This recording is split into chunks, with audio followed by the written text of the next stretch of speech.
નમસ્કાર શિક્ષક મિત્રો, આજનો આપણો નવો ટોપિક છે ભારતીય સંસ્કૃતિ અને શિક્ષણ. આની વાત કરીએ, ભારતીય સંસ્કૃતિ ખૂબ વિશાળ છે. તેની વાત કરીએ એટલી ઓછી પડે.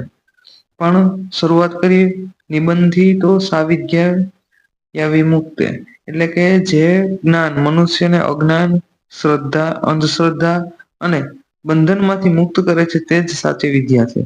ભારતીય સંસ્કૃતિ છે એ વિશ્વની સૌથી પ્રાચીન, સમૃદ્ધ અને મૂલ્યનિષ્ઠ સંસ્કૃતિમાંની એક છે. ભારતીય જે શિક્ષણ પરંપરાઓ અને મુખ્ય હેતુઓ માત્ર જ્ઞાન આપવાનો નથી, પરંતુ સારા ચારિત્રનું ઘડતર, નૈતિક મૂલ્યો અને સર્વાંગી વિકાસ થવો જોઈએ, વ્યક્તિત્વ વિકાસ થવો જોઈએ. આ પ્રકારને રહ્યો છે કાયમી માટે, કારણ કે સંસ્કૃતિને છે એ પેલા ધ્યાને રાખવામાં આવે છે અને સંસ્કૃતિ નિભાવવામાં ધ્યાન દેવામાં આવે છે.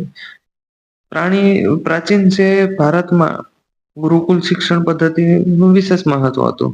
ગુરુના સાનિધ્યમાં વિદ્યાર્થી છે જ્ઞાનની સાથે સાથે શિસ્ત, આત્મનિર્ભરતા, સેવા, સંયમ, કર્તવ્ય નિષ્ઠા અને માનવતાના સંસ્કારો પ્રાપ્ત કરાવતા હતા. ચારિત્રનું ઘડતર સારામાં સારું થતું હતું.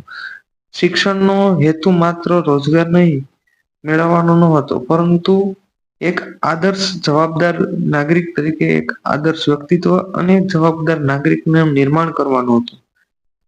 ભારતીય સંસ્કૃતિ છે એમાં વસુદેવ કુટુંબકમની ભાવના છે, સત્યમેવ જયતે, અહિંસા પરમો ધર્મ અને સર્વ ભવંતુ સુખીન જેવા છે એ સદગુણો સારા મૂલ્યોનું છે એ સિંચન કરે અથવા તો વિશિષ્ટ સ્થાન આપવામાં આવ્યું છે.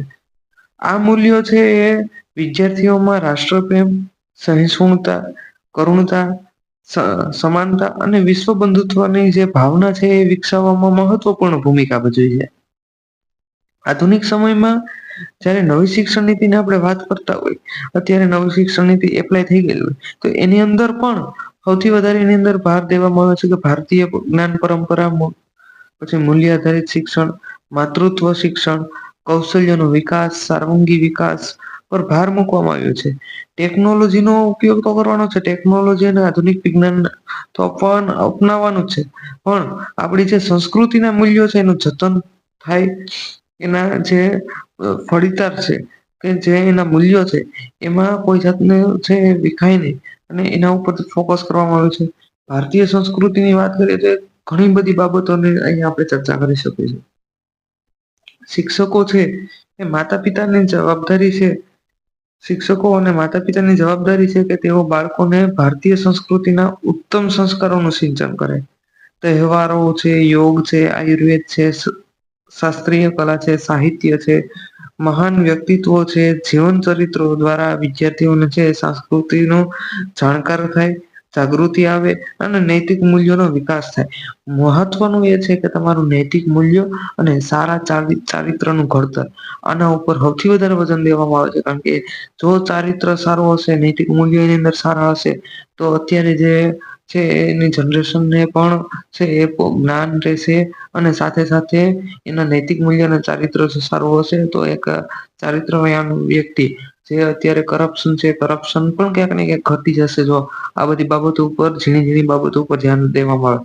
અને આમાં છે મહત્વપૂર્ણ ભૂમિકા છે એક શિક્ષક વધારે અને માતા પિતા એની ઉપર જો ધ્યાન દેશે તો સારામાં સારા મૂલ્યોનું ઘડતર થશે અને થશે. આવા બધા પોઈન્ટ હજી એડ કરી શકીએ અને અંતમાં આપણે શું કહી શકીએ તો કે ભારતીય સંસ્કૃતિ છે એ શિક્ષણ એકબીજાના પૂરક છે.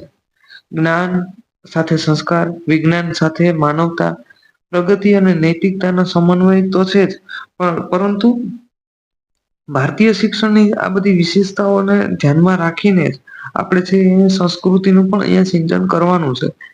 જો આપણે આધુનિક શિક્ષણની સાથે સાથે ભારતીય સંસ્કૃતિના શાશ્વત મૂલ્યોનું જે જીવનમાં ઉતારીશું તો સંસ્કારી, જવાબદાર અને આત્મનિર્ભર નાગરિકનું નિર્માણ થશે. અને આવા નાગરિકો જ છે એ વિકસિત અને મૂલ્યનિષ્ઠ ભારતના સાચા છે આધાર સ્તંભ બનશે.